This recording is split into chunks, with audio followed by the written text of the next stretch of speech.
कहानी वाला आपके समक्ष एक नई कहानी के साथ। एक महात्मा थे, जीवन भर उन्होंने भजन ही किया था। उनकी कुटिया के सामने एक तालाब था। जब उनका शरीर छूटने का समय आया तो देखा कि एक बगुला मछली मार रहा है। उन्होंने बगुले को उड़ा दिया। इधर उनका शरीर छूटा तो वह नरक को गए।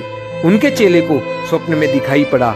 वह कह रहे थे, बेटा, हमने जीवन भर कोई पाप नहीं किया, केवल बगुला उड़ा देने मात्र से हमें नरक जाना पड़ा। तुम सावधान रहना। जब शिष्य का भी शरीर छूटने का समय आया तो वह दृश्य पुनः आया।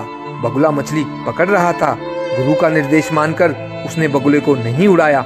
मरने पर वह भी नरक जाने लगा तो गुरु भाई को आकाशवाणी मिली कि गुरुजी ने बगुला उड़ाया था इसलिए नरक गए।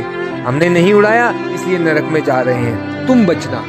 गुरु भाई का शरीर छूटने का समय आया तो संयोग से पुनः बगुला मछली मारता दिखाई पड़ा। गुरु भाई ने भगवान को प्रणाम किया और कहा, हे भगवान, आप ही मछली में हो और आप ही बगुले में हो। हमें नहीं मालूम क्या झूठ है, क्या सच है, क्या पाप है, क्या पुण्य है। आप अपनी व्यवस्था देखें। मुझे तो आपके चिंतन की डोरी से प्रयोजन है। वह शरीर छूटने पर प्रभु के धाम को गया। यह सारा घटनाक्रम नारद जी देख रहे थे। नारद जी ने भगवान से पूछा, भगवान, अंततः वे नरक क्यों गए? महात्मा जी ने बगुला उड़ाकर कोई पाप तो नहीं किया? तब भगवान ने बताया, नारद, उस दिन बगुले को बहुत भूख लगी हुई थी। उन्होंने उसे उड़ा दिया। भूख से छटपटाकर बगुला मर गया, अतः वह पाप को प्राप्त हुए, इसलिए उन्हें नरक मिला। नारद जी ने पूछा, दूसरे ने तो नहीं उड़ाया था, वह क्यों नरक गया? तो भगवान बोले, उस दिन बगुले का पेट भरा हुआ था। वह विनोदवश मछली पकड़ रहा था, उसे उड़ा देना चाहिए था। शिष्य से भूल हुई, इसी पाप से वह नरक को गए। नारद ने पूछा, और तीसरा?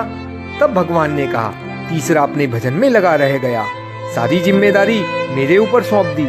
जैसी होनी थी वह हुई, किंतु मुझसे संबंध जोड़े रह जाने के कारण मेरे ही चिंतन के प्रभाव से वह मेरे धाम को प्राप्त हुआ।